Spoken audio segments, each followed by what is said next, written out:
Hello student, मैं doctor Pankaj Tiwari. हमारे YouTube channel NRT school of mathematics में आप सभी का स्वागत है। स्टूडेंट, हम डिस्कस कर रहे हैं यहाँ न्यूमेरिकल मेथड, और न्यूमेरिकल मेथड पर आज जो चीजें हम डिस्कस करेंगे वो बहुत ही इंपॉर्टेंट हैं, क्योंकि आज बहुत सारी चीजें यहाँ डिस्कस होने वाली हैं।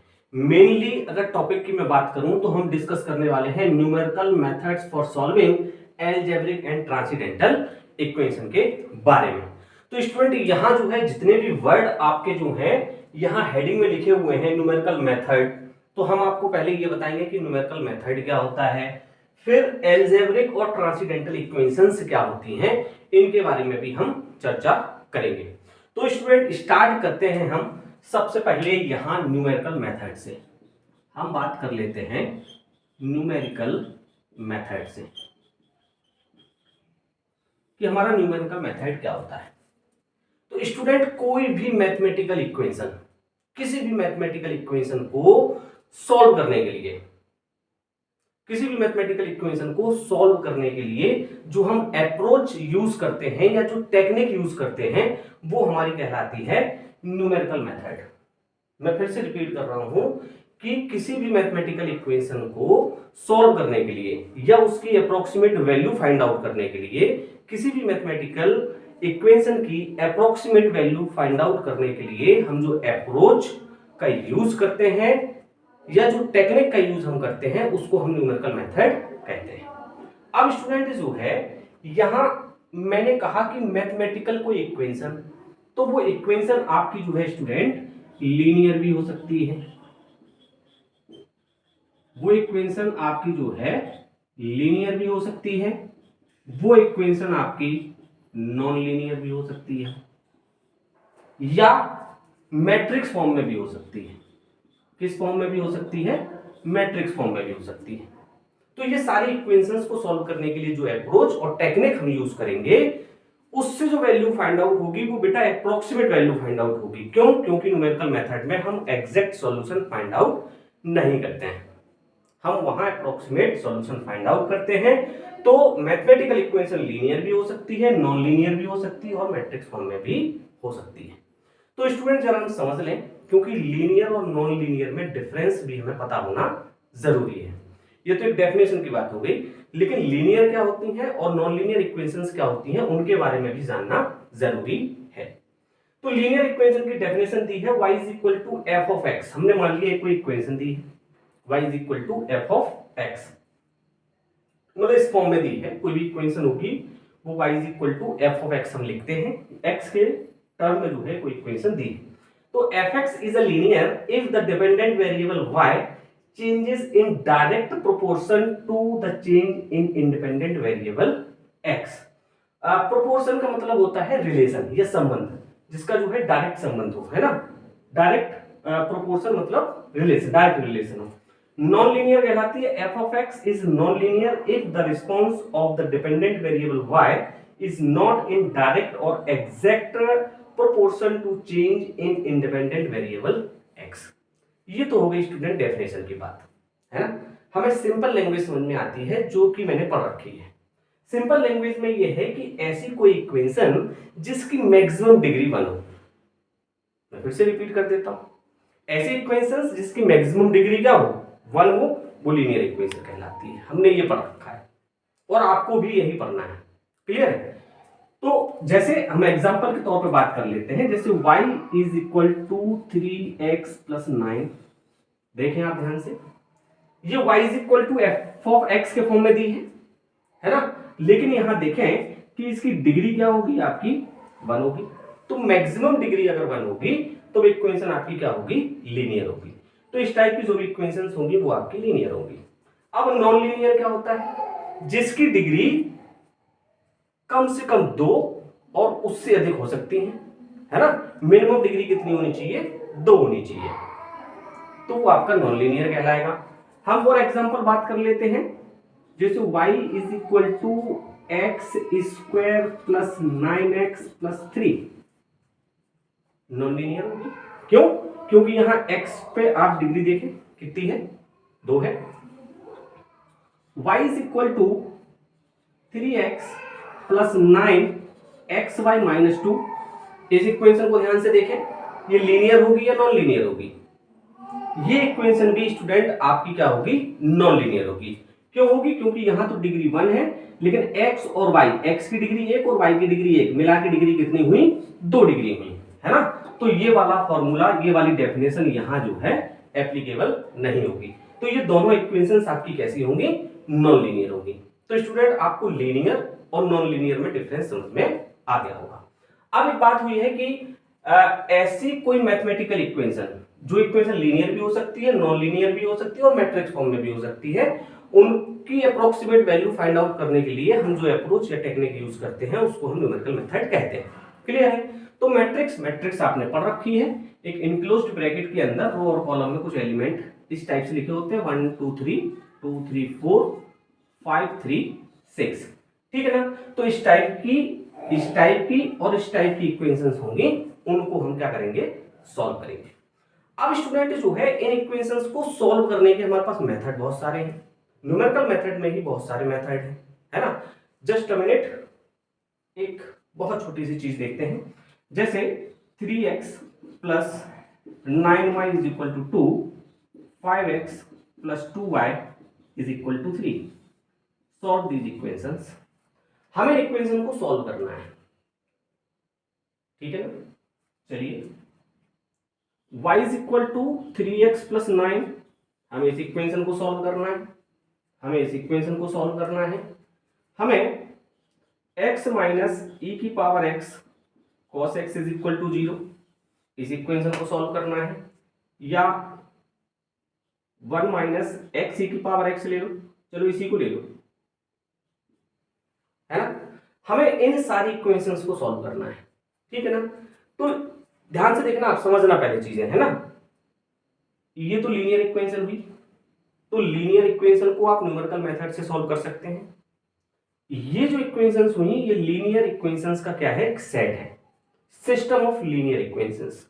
सिस्टम ऑफ लीनियर इक्वेशंस में इक्वेशन 2 हो सकती हैं, 3 हो सकती हैं, 4 भी हो सकती हैं।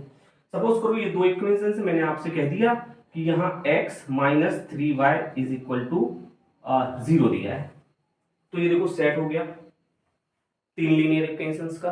तो ऐसी इक्वेशंस भी आपको सॉल्व करने को आ सकती हैं, तो इस इक्वेशन को भी हम न्यूमेरिकल मेथड से सॉल्व कर सकते हैं।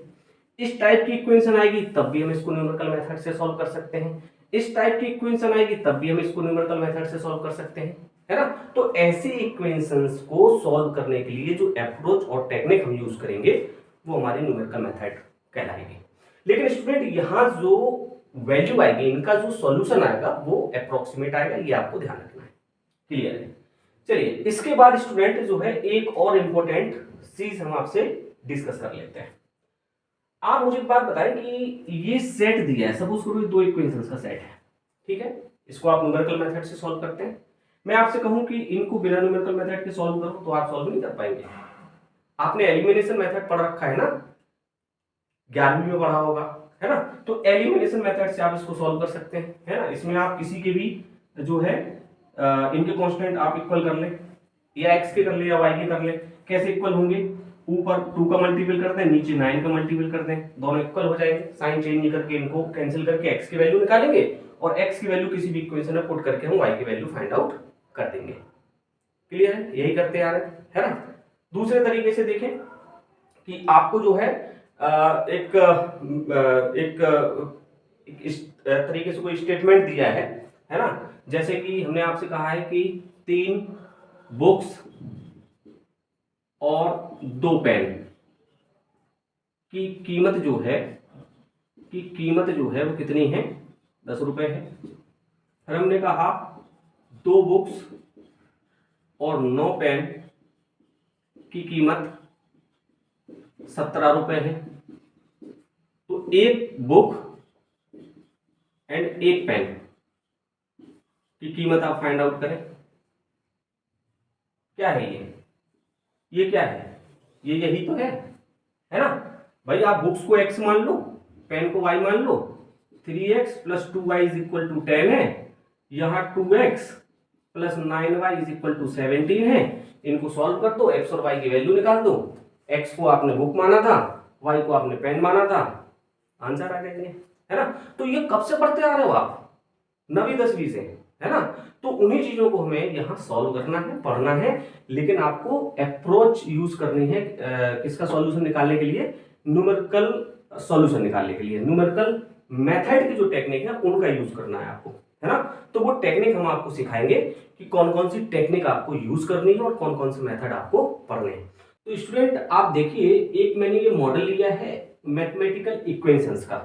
तो जरा मैथमेटिकल इक्वेशंस हम समझ लेते हैं। न्यूमेरिकल मेथड हम डिस्कस कर रहे हैं, आपको जो है हम अलजेब्रिक और ट्रांसेंडेंटल इक्वेशंस का सॉल्यूशन भी बताएंगे, न्यूमेरिकल सॉल्यूशन भी बताएंगे, बहुत सारी चीजें डिस्कस करेंगे। लेकिन थोड़ा सा जो है बेसिक नॉलेज हम ले लेते हैं। मैथमेटिकल इक्वेशंस का जो है हमने एक मॉडल तैयार किया है। आप देखें मैथमेटिकल इक्वेशंस जो है हमारे पास कितने टाइप की होती हैं, 1 2 3 4 5 टाइप की। पहली होती है अलजेब्रिक इक्वेशंस, फिर होती है पॉलिनोमियल इक्वेशंस, फिर होती है ट्रांसेंडेंटल इक्वेशंस, फिर डिफरेंशियल इक्वेशंस, और होती है आपकी इंटीग्रल इक्वेशंस। ठीक है ना। मैथमेटिकल इक्वेशंस जो है आपकी 5 टाइप की होती हैं, ठीक है ना। अभी हमने आपको स्टूडेंट बताया था कि न्यूमेरिकल मेथड क्या होता है, उसके बारे में हमने बताया था। लीनियर और नॉन लीनियर हमने बताया था। हमने ये कहा था कि मैथमेटिकल इक्वेशंस जो हैं लीनियर हो, नॉन लीनियर हो या मैट्रिक्स फॉर्म में दी हो, उन सब का अप्रोक्सीमेट सॉल्यूशन फाइंड आउट करने के लिए हम न्यूमेरिकल मेथड का यूज करते हैं। क्लियर है। तो वहां हमने आपको बताया था कि इक्वेशन किस फॉर्म में दी हो, f of x is equal to 0 के फॉर्म में दी हो, या y is equal to f of x is equal to 0 के फॉर्म में दी हो। चाहे आप ऐसा लिखें और चाहे आप ऐसा लिखें, एक ही बात है। f of x is equal to 0 लिखें या y is equal to f of x is equal to 0 लिखें, एक ही बात है। तो स्टूडेंट अगर इक्वेशन आपको इस फॉर्म में दी है, किस फॉर्म में दी है, f of x is equal to 0 के फॉर्म में दी है, या y is equal to f of x is equal to 0 के फॉर्म में दी है, तो वो इक्वेशन हमारी क्या कहलाती है, अलजेब्रिक इक्वेशन कहलाती है। क्लियर है। चलिए, तो अलजेब्रिक इक्वेशन हमारी ये कहलाती है। अलजेब्रिक इक्वेशन आपकी लीनियर भी हो सकती है और नॉन लीनियर भी हो सकती है। तो लीनियर और नॉन लीनियर हम आपको बता चुके हैं। पोलिनोमियल इक्वेशन या तो कंटीन्यूअस होगी या पीसवाइज होगी। क्लियर है। इसके बाद बात करते हैं ट्रांसेंडेंटल इक्वेशन की। ट्रांसेंडेंटल इक्वेशन भैया 3 टाइप की होती हैं, या तो वो ट्रिग्नोमेट्रिक होती है, या एक्सपोनेंशियल हो सकती है, या लॉग के फॉर्म में दी सकती है। ट्रिग्नोमेट्रिक का मतलब यह है कि जिसमें ट्रिग्नोमेट्री का कोई टर्म हो, जैसे 2x 2 cos x minus x is equal to 0। तो देखो यहाँ cos x ट्रिग्नोमेट्रिक टर्म है, तो ये ट्रिग्नोमेट्रिक इक्वेशन ये होगी आपकी ट्रांसेंडेंटल इक्वेशन। क्या होगी, ट्रांसेंडेंटल इक्वेशन होगी, जिसमें अब ट्रांसेंडेंटल इक्वेशन की डेफिनेशन ही यही होती है, ऐसी इक्वेशंस या तो जो है वो ट्रिग्नोमेट्रिक टर्म में हो, या एक्सपोनेंशियल टर्म में हो, या लॉग के टर्म में हो, वो आपकी ट्रांसेंडेंटल इक्वेशन कहलाती है। तो ये देखें, ये log x square is equal to, ये लॉग के फॉर्म में दी है, e की power x minus 2x is equal to 0, ये एक्सपोनेंशियल टर्म इसमें दिया है। तो ये तीनों इक्वेशन आपकी क्या होंगी, ट्रांसेंडेंटल इक्वेशन होगी। और ट्रांसेंडेंटल इक्वेशन या तो ट्रिग्नोमेट्रिक होगी, या एक्सपोनेंशियल होगी, या लॉग के फॉर्म में होगी। इसके बाद बात करते हैं डिफरेंशियल इक्वेशंस की। तो ये तो आप प्रीवियस क्लासेस में पढ़ चुके हैं। डिफरेंशियल इक्वेशन 2 टाइप की होती हैं, ऑर्डिनरी डिफरेंशियल इक्वेशन और पार्शियल डिफरेंशियल इक्वेशन। सेम बेटा देखें इंटीग्रल इक्वेशन, तो इंटीग्रल इक्वेशंस भी आपने पढ़ी है, या तो डेफिनेट होंगी या इंडेफिनेट होंगी। क्लियर है। चलिए, f of x is equal to 0, ये इक्वेशन है। ये इक्वेशन जो है अलजेब्रिक, पोलिनोमियल और ट्रांसेंडेंटल तीनों टाइप की हो सकती है। देखें आप, अलजेब्रिक मतलब x minus 3y is equal to 2। देखो आप, ये f of x is equal to 0 के फॉर्म में लिखी है। कैसे, x minus 3y minus 2 is equal to 0। देखें फंक्शन ऑफ x, या ऐसे कर दें y is equal to f of x, तो इसको इस फॉर्म में भी लिख सकते हो आप, 3y is equal to 2 minus x, है ना। मतलब आपकी जो है f of x is equal to 0 algebraic हो सकती है, पोलिनोमियल हो सकती है, और ट्रांसेंडेंटल। देखिए ये भी उसी फॉर्म में लिखी है, f of x equal to 0, f of x equal to 0, f of x is equal to 0। Clear student. तो आप जो है यहाँ अलजेब्रिक इक्वेशन समझ चुके हैं, आप जो है ट्रांसेंडेंटल इक्वेशन समझ चुके हैं। अब इनके सॉल्यूशंस की बात हम करते हैं। तो न्यूमेरिकल मेथड का सॉल्यूशन जो है हम स्टेप बाय स्टेप करते हैं, इटरेशन से करते हैं। स्टेप बाय स्टेप हम अगर कोई प्रोसीजर यूज कर रहे हैं तो वो न्यूमेरिकल मेथड कहलाता है ना। यहाँ आपको जो है बाइसेक्शन मेथड पढ़ना है, रेगुलर फाल्सी पढ़ना है, आपको न्यूटन रैप्सन पढ़ने हैं, आपको जो है यहाँ सीकेंट मेथड पढ़ना है, आपको जो है बहुत सारे मेथड जो हैं वो न्यूमेरिकल मेथड के अंदर जो है आपको डिस्कस करने हैं। तो स्टूडेंट बारी बारी से हम जो है सभी मेथड आपके साथ डिस्कस करेंगे। बस आप बने रहें और देखते रहें NRT school of mathematics. Student अगर वीडियो आपको पसंद आ रहा है तो वीडियो को लाइक करें, चैनल सब्सक्राइब करें और हाँ अपने दोस्तों के साथ इसको शेयर जरूर करें।